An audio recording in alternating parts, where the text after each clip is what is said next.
Hello everyone, মেয়ের exam শেষ হওয়ার পর চললাম মায়ের বাড়ি বেড়াতে।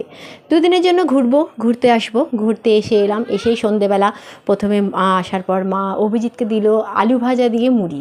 তারপরে দেখলাম মেজো মামা পুজো করে জপ করছে, কারণ অভিজিৎ এখন অনেক কিছু খায় না তো, শরীরটা খারাপের পর থেকে।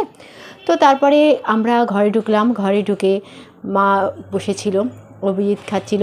আমার জন্য আর মেয়ের জন্য মা দিয়ে রেখেছিল, আমার ফেভারিট হচ্ছে তিলের নাড়ু টাইপেরই বা পাক টাইপের, ওটা করে রেখেছিল চৌকো মতো বরফি, আর মেয়ের জন্য খই পাক।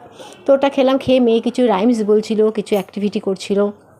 তারপরে আমার মায়ের বানানো তিলের পাকটা বরফি মতো খেতে খেতে আমি ভিডিওটা স্টার্ট করেছিলাম। তো খুব ভালো লাগে। কে কে আমার মতো এরকম তিলের জিনিস খেতে ভালোবাসো কমেন্ট বক্সে লিখো। তারপরে চলে এলো রাত্রের ডিনার। একটু রাত্রি করে ঢুকেছিলাম।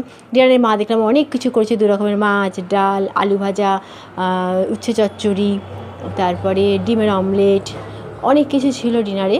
আর মাছ ছিল, ডিমা ছিল, রবিবার ছিল, ভাই বাজার করে এনেছিল আমরা আসবো বলে, চিপস এনেছিল। তো যাই হোক, ওই দিয়ে রাত্রে ডিনার কমপ্লিট করলাম। সব থেকে ইন্টারেস্টিং হচ্ছে আজকে দিনে আমার ভাইয়ের মেয়ের ছোট্ট পুচকুটার একটা ডান্স প্রোগ্রাম ছিল। দেখুন 3rd নাম্বারে রেড কালারের শাড়ি পরে যেটা, ওটাই আমার ভাইয়ের মেয়ে। প্রচণ্ড ভালো লাগলো পুচকিদের নাচ দেখতে। ইভিনিংটা খুব ভালো মতো কাটালাম।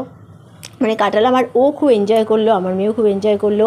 আর খুব সুন্দর ডান্স করে ও, খুব ভালো নাচ করলো ওদের প্রোগ্রামে আজকে বসন্ত উৎসবে। তো এইভাবে দিনটা আমরা খুব ভালো কাটলাম। আপনাদের কেমন কাটলো অবশ্যই জানান।